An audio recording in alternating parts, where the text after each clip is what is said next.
प्यारे बच्चों, आज के इंग्लिश क्लास में आज पेपर हल करने जा रहे हैं जो प्रश्न संख्या 28 से शुरू करेंगे। और यह पेपर क्वेश्चन पेपर 817 एचएच का है।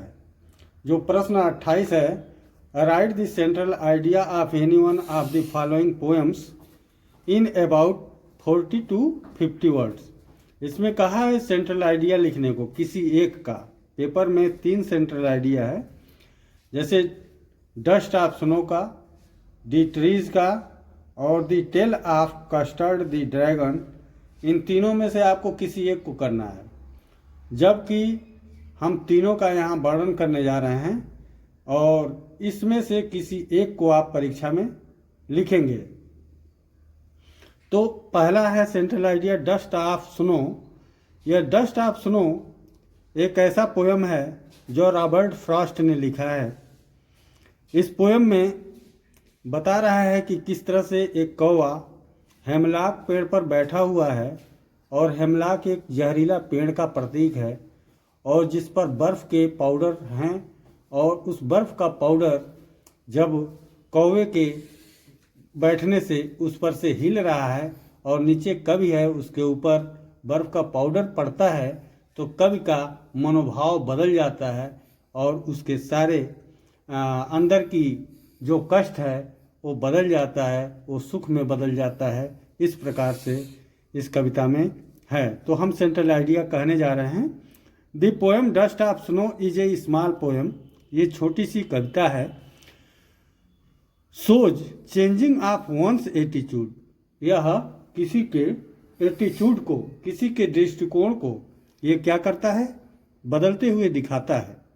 द पोएट रॉबर्ट फ्रॉस्ट यह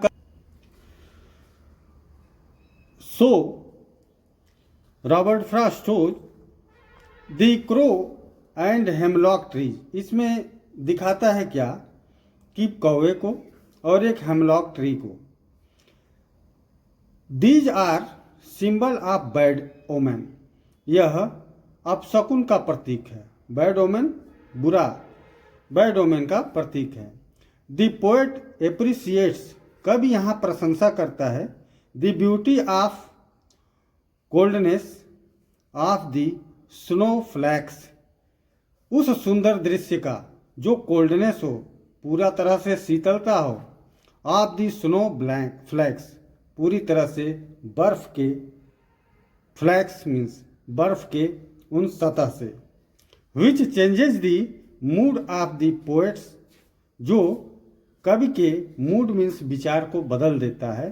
हु इज रिग्रेट, जो कि अफसोस करता है अपने जीवन में, उस समय वह बहुत दुखी है, वह अफसोस करता है। The crow sex of the snow dust. कौवा क्या करता है, हिलाता है। सेक्स ऑफ मतलब पूरी तरह से हिलाकर उस डालियों को, सो दिखाता है। So dust from a hemlock tree. Dust means उस धूल को, उस धूल को किसके, स्नो के, बर्फ के, वो गिराता है। फ्रॉम ए हेमलॉक ट्री, वो बर्फ का जो पाउडर है हेमलॉक के पेड़ से गिराता है। The same way one can sex of the sadness. बिल्कुल उसी तरह से जिस प्रकार से कोई सैडनेस मीन्स दुख को हिलाता है, फ्रॉम वंस हर्ट मतलब बचाता है, सेक्स बचाता है किसी के हृदय को इस तरह से किसी दुख से, उसी तरह से कौवा भी उस कवि के ऊपर जब बर्फ का पाउडर गिराता है तो उसे भी दुख से उसे आराम मिलता है। अब बी का सेंट्रल आइडिया है द ट्रीज। अब इसका वर्णन करने जा रहे हैं। इसकी सेंट्रल आइडिया है, ये एड्रियन रिच द्वारा लिखा गया है। ये सेंट्रल आइडिया है, the trees has been composed by Adrienne Rich. यह जो कविता है द ट्रीज, एड्रियन रिच द्वारा यह कंपोज्ड किया गया है, संपादित किया गया है। The poet the trees the poem, यह कवि कविता द ट्रीज जो पेड़ नाम का कविता है, shows the conflict between man and nature. यह अंतर बताता है यह अंतर किस तरह का है बिटवीन मैन एंड नेचर, आदमी और प्रकृति में। With the growth and development, कैसे विकास होता है और धीरे धीरे कैसे वृद्धि होता है ऑफ सोसाइटी, समाज में। Human beings have used nature, मानव जात इस प्रकृति का प्रयोग करती है फॉर देयर ओन बेनिफिट। कितना यह प्रकृति का दोहन करने वाला वो मानव है कि कह रहा है कि nature for their own benefit, मनुष्य अपने खुद के बेनिफिट मीन्स लाभ में यह नेचर को क्षय करता है। एंड इट्स इफेक्ट, और इसका प्रभाव क्या होता है, ए लॉट ऑफ हार्म, बहुत ज़्यादा नुकसान होता है।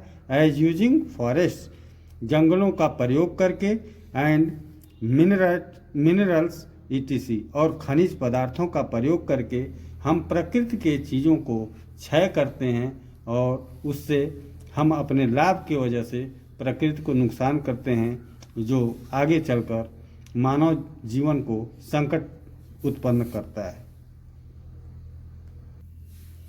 अब हम सी को शुरू करने जा रहे हैं। यह सेंट्रल आइडिया है। Detail of Custard the dragon. Dragon एक जानवर है और यह कविता ऑगडेन नैश द्वारा लिखा गया है। इसकी सेंट्रल आइडिया अब हम एक्सप्लेन करने जा रहे हैं। Ogden Nash has composed a funny poem. यह एक आनंददायक कविता है, मनोरंजन की कविता है। इसको बता रहा है dragon is a whimsical fantasy. यह एक भावनात्मक रूप से आनंददायक एक हंसी वाली कविता है। इसमें एक लड़की है Belinda, a girl lives in her house. एक लड़की है बेलिंडा नाम की जो अपने घर में रहती है विथ 4 पेट्स, अपने 4 पेट्स मीन्स पालतू जीवों के साथ। वो 4 क्या हैं, एक डॉग है, एक कैट है, एक माउस है, एक चूहा है, and A dragon named custard, और एक ड्रैगन भी है। एक अजगर के आकार का एक काल्पनिक जीव माना जाता है, वो ड्रैगन है जिसका नाम दिया गया है custard. However when a real dragon comes, जब भी एक वास्तविक ड्रैगन आता है तो all the pets run away except dragon. तो जब ड्रैगन आता है तो सारे अन्य तीनों भग जाते हैं केवल एक्सेप्ट ड्रैगन, ड्रैगन को छोड़कर। मतलब ड्रैगन वहाँ बने रहता है, बाकी सारे जीव भग जाते हैं। सो ड्रैगन मतलब कस्टर्ड, ड्रैगन क्या करता है, शोज ब्रेवरी एंड करेज, यह बहादुरी और साहस दिखाता है। At the right moment and saves, अपने सही समय का, and saves everyone's life, और प्रत्येक के जीवन को सेव्स मीन्स बचाता है। The poet wants to say that sometimes, यह कवि कहना चाहता है कि कुछ समय, a time is the actual hero, कि ऐसे टिमिड, यह डरपोकपन भी क्या है, टिमिड मीन्स डरपोक, इज द एक्चुअल हीरो, वास्तविक हीरो होता है।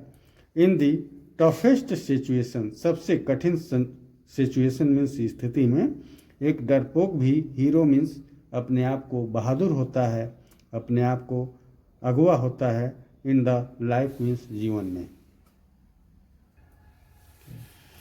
अब प्रश्न संख्या 29 का हम शुरू करने जा रहे हैं। Answer any one of the following in about 30 to 40 words. इसमें कहा है किसी एक का उत्तर देना है। कितने शब्दों में, 30 से 40 शब्दों में। अब 30 से 40 शब्दों में हमें उत्तर देना है, तो इनमें से कह रहा है किसी एक का।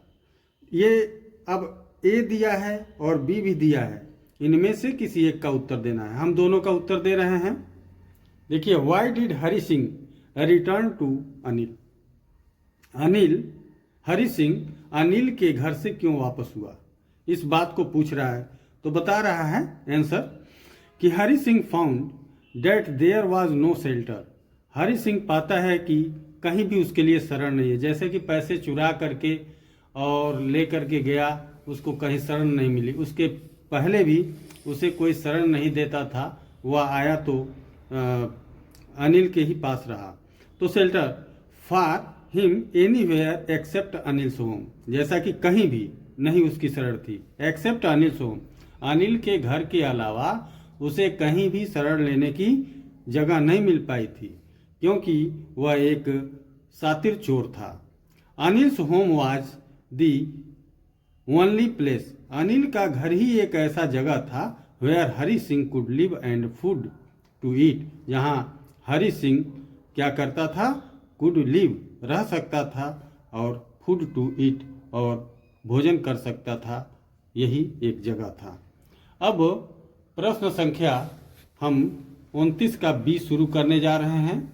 इसको देखिए, बी कह रहा है कि वाई वाज आसबल कॉन्फिडेंट, आसबल कैसे अपने आप को आश्वस्त हुआ कि that max should never return, कि मैक्स कभी वापस नहीं हो सकता। तो जैसा कि मैक्स उस जंगले से बाहर अपने पैर को निकालता है, फिर दूसरा पैर निकाल करके कूद जाता है, फिर देखिए उसकी मृत्यु हो जाती है। उसका वर्णन करने जा रहे हैं।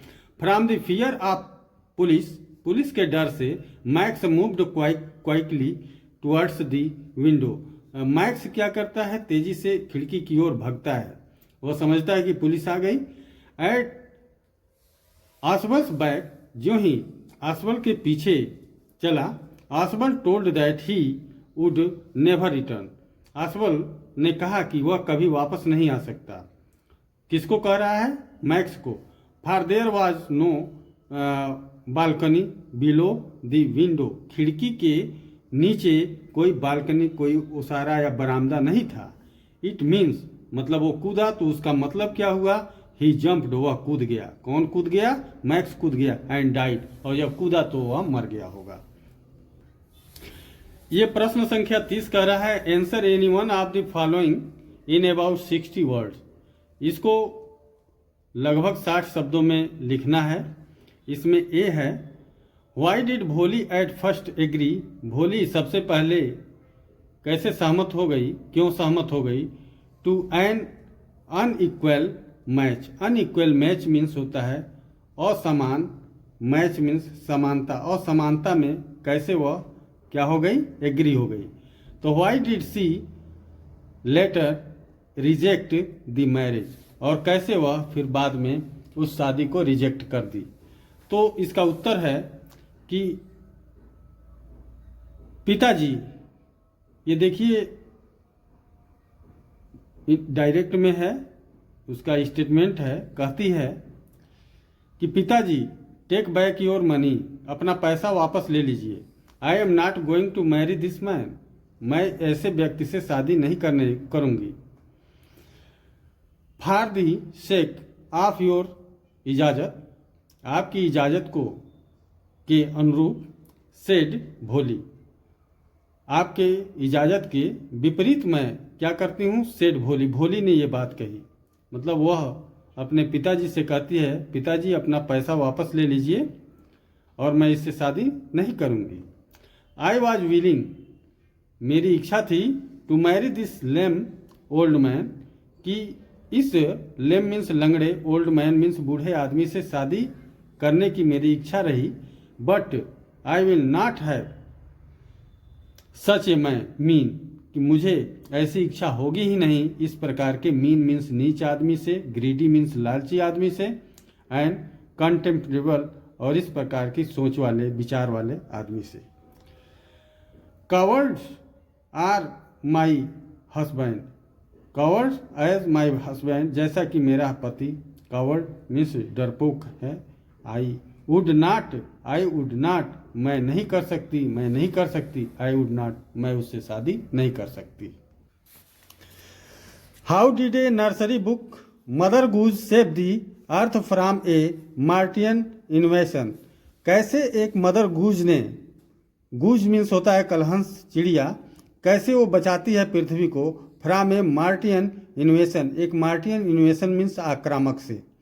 यहाँ आंसर है, the Martian place probes in is actually the इन्वेशन, Martian space यह सही रूप से प्रूव मीन्स सिद्ध कर दी। इन एक्चुअली द इन्वेशन, वास्तव में इन्वेशन मीन्स आक्रामक फ्लीट मीन्स होता है बेड़ा। वह सिद्ध कर दी आक्रामक बेड़े से कि it is going to take over the earth, यह पूरी पृथ्वी पर अपना अधिकार दिखाने जा रही है। Think tank is the commander in chief. Think tank एक है कमांडर इन चीफ, मतलब सेना का मुखिया है। कंट्रोलिंग एवरीथिंग, सारी चीज़ों को कंट्रोलिंग कर रहा है, रोक रहा है। He gets into contact with captain, वह सारे कैप्टन को विथ कैप्टन के साथ वह कंट्रोलिंग कर रहा है। ओमेगा ऑफ द इन्वेशन, मतलब सार्वभौमिक रूप से इन्वेशन उस आक्रमण वाले फ्लीट कैप्ट पर। Omega talks with think tank, omega बात करता है उस थिंक टैंक पर about the books they have, उस किताब के विषय में जो वो लिया है। फाउंड ऑन दी अर्थ, जो इस पृथ्वी पर पाया गया। ही कॉल्स देम सैंडविचेज, वो उसे कहा क्या, किस नाम से, सैंडविचेज। कम्युनिकेट डिवाइसेस, वह आदान प्रदान करने वाली एक युक्ति है। एक्सप्लोजिव ईटीसी, और विस्फोटक चीज़ें हैं ईटीसी इत्यादि। दी नर्सरी साई मी, वह नर्सरी जो शुरुआती चीज़ है वह साई मी मुझसे संबंधित किया। Are read by SGT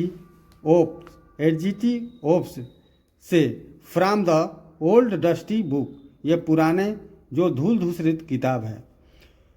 think tank, वह थिंक टैंक जो था मिस इंटरप्रेट, वह ऐसे दोहराव का काम नहीं किया। देयर मीनिंग्स, उनके जब उसका अर्थ दोहराया नहीं, वो भूल गया। फ्रॉम द लास्ट राइम, मतलब अंतिम लय को। हम्टी डम्टी, यहाँ हम्टी डम्टी एक नाम है। ही अंडरस्टैंड्स, वह समझ गया कि that the earth people are after him, यह पृथ्वी जो है आफ्टर हिम मीन्स उसी के पीछे, आफ्टर मीन्स आगे है। ही क्राइज, वह चिल्लाता है। एट वंस, एकाएक। ही आस्क नूडल, वो नूडल से पूछता है कि to prepare a space capsule, एक अंतरिक्ष कैप्सूल शुरू करो। फॉर हिम मीन्स उसके लिए। To go to Alpha Centauri planet, Alpha Centauri planet means उपग्रह पर। मिलियंस ऑफ माइल्स अवे, जो कि दसों हजारों मील मतलब बहुत दूर है। माइल्स अवे मीन्स दूर।